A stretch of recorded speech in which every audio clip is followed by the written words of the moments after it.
اگر 5 چیزیں اس معاشرے میں ہر فرد کو دستیاب ہیں تو سمجھ لیجئے کہ وہ معاشرہ کامیاب ترین معاشرہ ہے، اور وہ معاشرہ ایسا معاشرہ ہے کہ اس کے جو باشندے ہیں، اس کے انہیبیٹنٹس ہیں، اس معاشرے کے ریزیڈنٹس ہیں، اور اس معاشرے کو فالوور سمجھ لیں یا اس معاشرے کے جو حصہ دار ہیں، سٹیک ہولڈرز ہیں، تو ان کو زندگی گزارنے کا مزہ بھی آئے گا اور واقعتاً ان کو ان کے رائٹس دہلیز پر ملیں گے۔ وہ 5 باتیں یہ ہیں: دین کا تحفظ، جان کا تحفظ، مال کا تحفظ، عزت کا تحفظ اور عقل کا تحفظ۔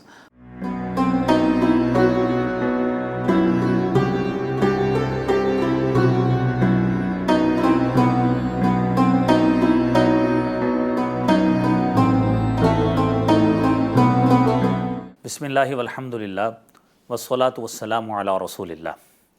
محترم ناظرین، پروگرام ستارہ حرم کے ساتھ میں ہوں آپ کا میزبان ڈاکٹر مسعود قاسم۔ محترم ناظرین، کسی بھی معاشرے کے لیے اس معاشرے کو سوسائٹی میں اپنا بہتر گزران رکھنے کے لیے، معاشرے میں جان، مال، عزت کی ورث تسلیم کرانے کے لیے، سوشل رائٹس کے حصول کے لیے کسی بھی معاشرے کو 5 چیزوں کی ضرورت ہوتی ہے۔ اگر 5 چیزیں اس معاشرے میں ہر فرد کو دستیاب ہیں تو سمجھ لیجئے کہ وہ معاشرہ کامیاب ترین معاشرہ ہے، اور وہ معاشرہ ایسا معاشرہ ہے کہ اس کے جو باشندے ہیں، اس کے انہیبیٹنٹس ہیں، اس معاشرے کے ریزیڈنٹس ہیں، اور اس معاشرے کو فالوور سمجھ لیں یا اس معاشرے کے جو حصہ دار ہیں، سٹیک ہولڈرز ہیں، تو ان کو زندگی گزارنے کا مزہ بھی آئے گا اور واقعتاً ان کو ان کے رائٹس دہلیز پر ملیں گے۔ وہ 5 باتیں یہ ہیں: دین کا تحفظ، جان کا تحفظ، مال کا تحفظ، عزت کا تحفظ اور عقل کا تحفظ۔ محترم ناظرین، یہ 5 باتیں ہیں۔ ہم سب سے پہلی بات کرتے ہیں حفظ دین کے حوالے سے۔ حفظ دین کیا ہے؟ ہم سارے لوگ دین اسلام کے فالوور ہیں۔ قرآن کریم میں اللہ رب العالمین نے فرمایا ہے: هو الذی ارسل رسولہ بالہدی ودین الحق لیظہرہ علی الدین کلہ۔ وہ اللہ وہ ذات ہے جس نے اپنے رسول کو ہدایت دے کر بھیجا، دین حق دے کے بھیجا، لیظہرہ علی الدین کلہ، تاکہ اس کو تمام دوسرے ادیان پہ غالب کر دیں۔ وہ دین کا غلبہ ہونا چاہیے۔ کیسے ہونا چاہیے؟ یعنی معاشرے میں ہر شخص کو عبادت کی آزادی ہونی چاہیے، نماز پڑھے، روزہ رکھے، اور اسی طرح روزہ رکھے، زکوٰۃ ادا کرے، حج کرے، کوئی روک ٹوک نہیں ہونی چاہیے اس کے مذہبی فرائض میں۔ یہ ہے حفظ دین۔ یہ بنیادی شرط ہے جو ہر شخص کو اس کے گھر پہ، دہلیز پہ ملنی چاہیے۔ پھر دوسرے نمبر پہ ہے مال کا تحفظ۔ مال کا تحفظ کیا ہے؟ قرآن کریم نے ہر شخص کے مال کو دوسرے مال پر حرام قرار دیا ہے کہ وہ اس کو لوٹ نہیں سکتا، ناجائز ذریعے سے حاصل نہیں کر سکتا۔ حتیٰ کہ تجارتی معاملات بھی ہیں، آپ نے فرمایا کہا کرو لا خلابہ کہ دھوکے بازی نہیں چلے گی۔ ناجائز طریقے سے مال کو حاصل کرنا، مال کا حصول منع قرار دیا گیا۔ اور اگر کوئی شخص اس طرح حاصل کرتا ہے تو فرمایا گیا والسارق والسارقۃ فاقطعوا ایدیہما، چوری کرنے والا مرد ہو عورت ہو، ان دونوں کے ہاتھ کاٹ دو۔ جزاء بما کسبا نکالا من اللہ، یہ بدلہ ہے جو انہوں نے جرم کیا ہے، اور اللہ کی طرف سے عبرت ہوگی۔ کوئی شخص کسی کا مال نہیں لوٹ سکتا۔ پھر تیسرے نمبر پہ ہے عزت کا تحفظ۔ عزت کا تحفظ کیسے ہے؟ کوئی شخص کسی کی عزت نہیں لوٹ سکتا، عزت کو پامال نہیں کر سکتا۔ قرآن کہتا ہے الزانیۃ والزانی فاجلدوا کل واحد منہما 100 جلدہ، جو یہ بدکار مرد ہو یا عورت ہو ان کو 100 کوڑے لگاؤ۔ غیر شادی شدہ ہوں 100 کوڑے لگاؤ، شادی شدہ ہوں پتھروں کے ساتھ انہیں رجم کر دو۔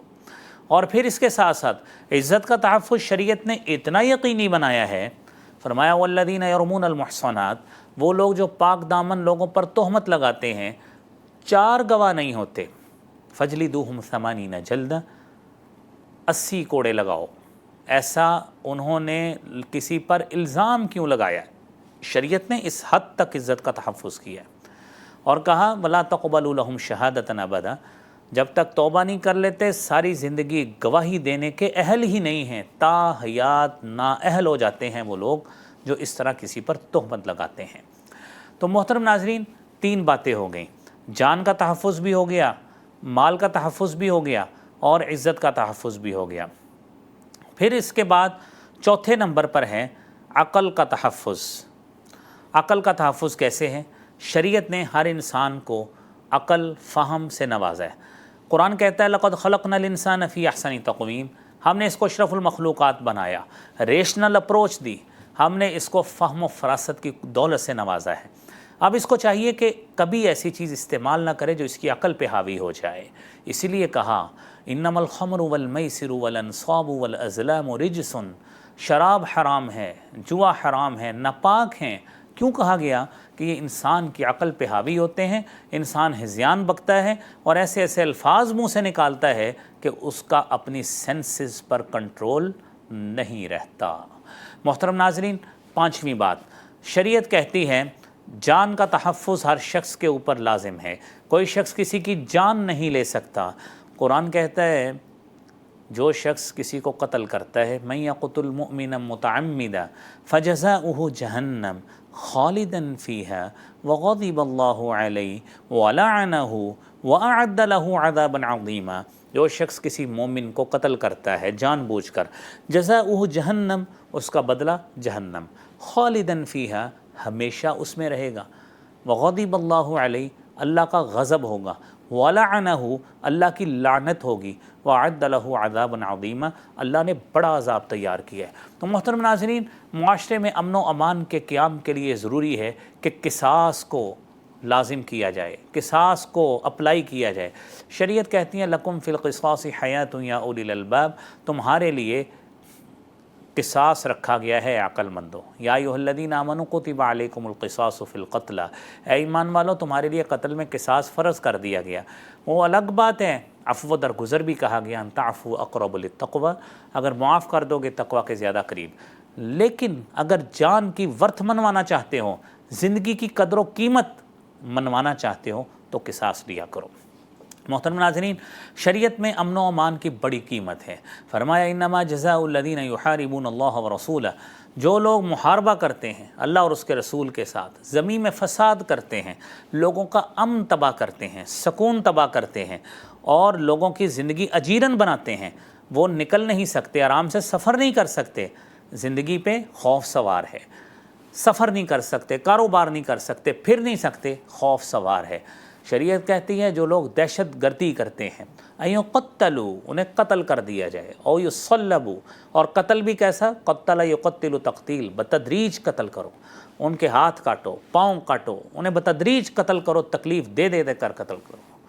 او یصلبوا، سولی چڑھاؤ، کروسیفائی کرو، او تقطع ایدیہم وارجلہم من خلاف، یا ان کے ہاتھ پاؤں برخلاف کاٹو، دایاں ہاتھ بایاں پاؤں، بایاں ہاتھ دایاں پاؤں، اور پھر او ینفوا من الارض، یا زمین سے جلا وطن کرو۔ یہ سزا ہے ان کی جو معاشرے میں لوگوں کی زندگی کو اجیرن کرتے ہیں، دہشت گردی کرتے ہیں۔ شریعت میں اتنی کڑی سزا کسی کی نہیں جتنی اس دہشت گرد کی ہے جو لوگوں کی زندگیوں کو سٹیک پر لگاتا ہے۔ محترم ناظرین، اسی میں ہی بقا ہے، اسی میں ہی سروائیول ہے۔ اللہ کریم ہمیں شریعت کے مسائل کو سمجھ کر عمل کی توفیق عطا فرمائے۔ وآخر دعوانا ان الحمد للہ رب العالمین۔